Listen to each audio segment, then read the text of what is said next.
Halo, perkenalkan nama saya Heidi Maria Rooro, NIM 12 11 25 1353, mata kuliah Etika Bisnis Kontemporer. Hari ini akan membahas mengenai analisis kasus greenwashing dan manipulasi citra perusahaan PT Green Life Indonesia.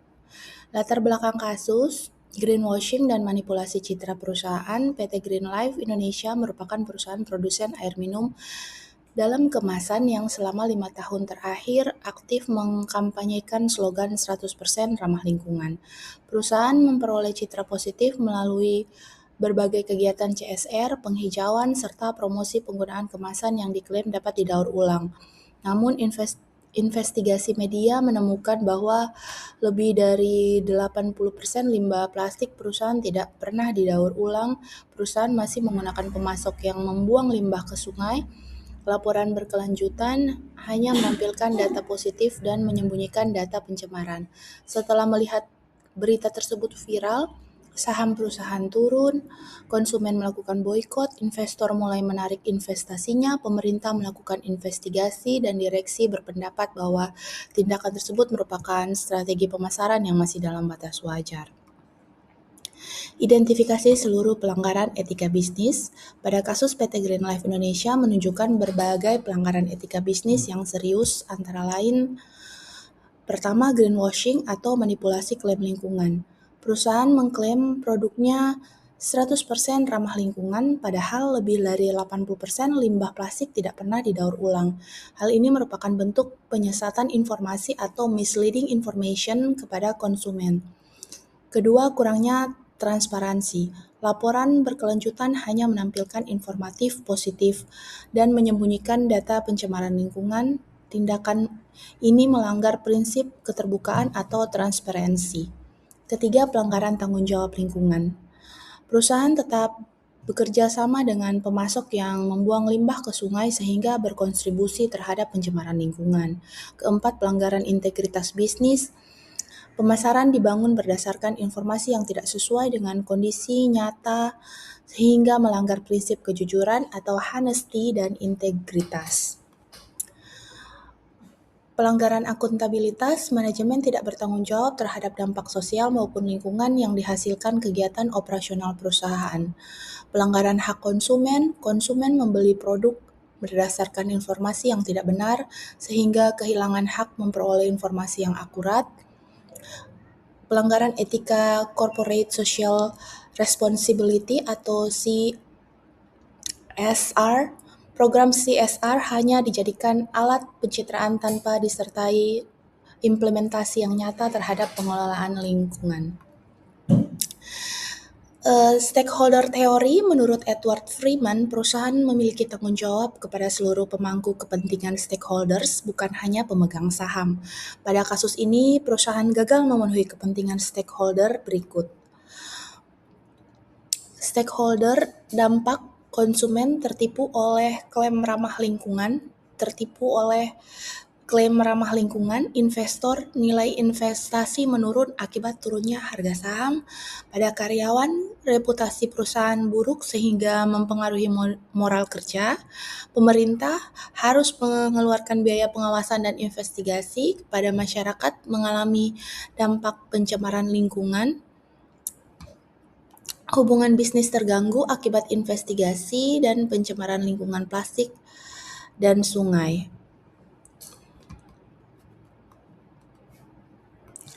Kesimpulan, hanya berorientasi pada keuntungan perusahaan tanpa memperhatikan kepentingan stakeholder lainnya. Kedua, triple bottom line, people, planet, and profit. Konsep triple bottom line menurut John Elkington menilai keberhasilan perusahaan dari 3 aspek. Pertama, dari people.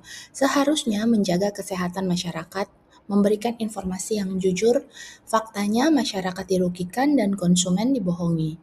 Kedua, planet. Seharusnya mengurangi limbah plastik, menjaga lingkungan, memastikan rantai pasok ramah lingkungan. Fakta, limbah plastik tidak didaur ulang, pemasok mencemari lingkungan, nilai sangat buruk.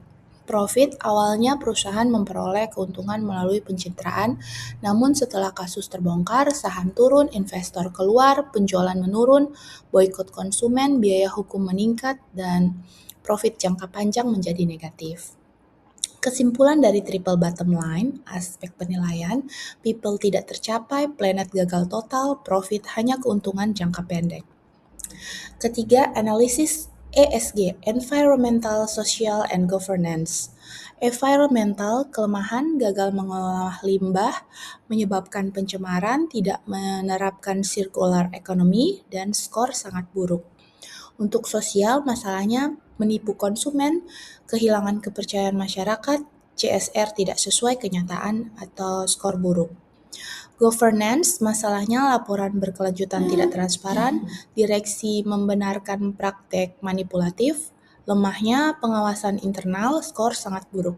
Kesimpulan dari ESG, perusahaan gagal memenuhi ketiga dimensi ESG sehingga kehilangan kepercayaan investor.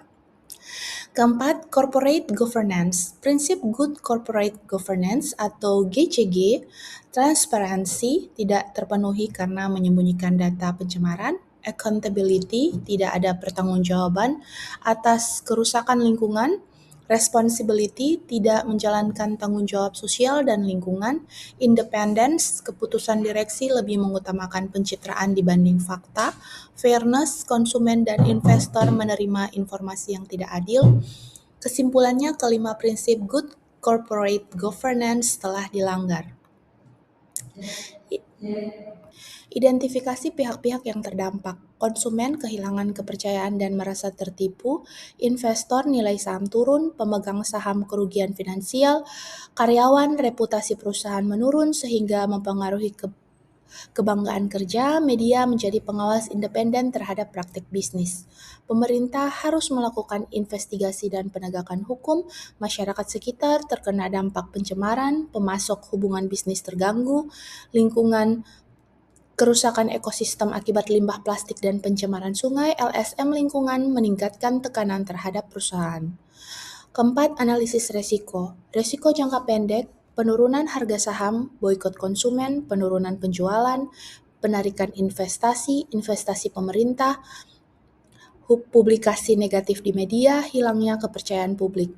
Risiko jangka panjang, reputasi perusahaan rusak permanen, sulit memperoleh investor baru, kehilangan loyalitas pelanggan, gugatan hukum, pencabutan izin usaha apabila terbukti melanggar regulasi, sulit memperoleh sertifikasi ESG, penurunan daya saing, dan nilai merek atau brand value menurun secara signifikan. Kelima, strategi pemulihan reputasi perusahaan. Pertama, tahap mengakui kesalahan. Direksi menyampaikan permintaan maaf secara terbuka, mengakui seluruh temuan investigasi tanpa menyalahkan pihak lain. Kedua, tahap transparansi, merevisi sustainability report, mempublikasikan data lingkungan secara lengkap, dan melibatkan auditor independen. Ketiga, perbaikan operasional, mengganti pemasok yang tidak memenuhi standar lingkungan, membangun sistem daur ulang yang nyata, dan mengurangi penggunaan plastik sekali pakai. Keempat, penguatan ESG, menetapkan target pengurangan emisi dan limbah, menerapkan Key Performance Indicator atau KPI ESG, membentuk komite berkelanjutan. Tahap kelima, komunikasi publik. Menyampaikan perkembangan perbaikan secara berkala, melibatkan media, LSM, akademisi, dan masyarakat dalam proses evaluasi. Keenam, rekomendasi tata kelola bisnis yang beretika. Pertama, menerapkan good corporate governance secara konsisten, menyusun sustainability report sesuai standar internasional, misalnya GRI atau ISSB, yang memuat informasi positif maupun negatif secara seimbang. Ketiga, mengimplementasikan sistem ESG dalam seluruh aktivitas perusahaan. Keempat, melakukan audit lingkungan dan audit etika secara berkala oleh pihak independen. Memastikan seluruh pemasok memenuhi standar lingkungan melalui Supplier Code of Conduct. Keenam, membangun budaya organisasi yang menjunjung integritas, kejujuran, dan akuntabilitas. Ketujuh, membentuk komite etik dan berkelanjutan yang bertanggung jawab langsung kepada Dewan Komisaris, menyediakan mekanisme whistleblowing system untuk pelaporan pelanggaran secara aman, mengintegrasikan indikator berkelanjutan ke dalam penilaian kinerja manajemen, menjalin komunikasi aktif dengan seluruh pemangku kepentingan untuk meningkatkan transparansi dan kepercayaan publik. Kesimpulan dari kasus tersebut, kasus PT Green Life Indonesia merupakan contoh nyata praktik greenwashing yang menggunakan klaim lingkungan yang tidak sesuai dengan kondisi sebenarnya demi memperoleh citra positif.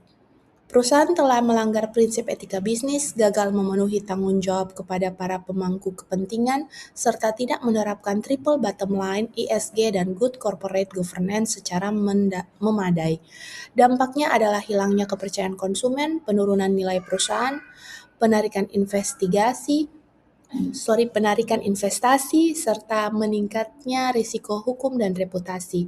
Untuk memulihkan kondisi tersebut, perusahaan harus mengedepankan transparansi, memperbaiki tata kelola, memperkuat implementasi ESG, serta menjalankan praktik bisnis yang berintegritas dan berorientasi pada keberlanjutan. Terima kasih.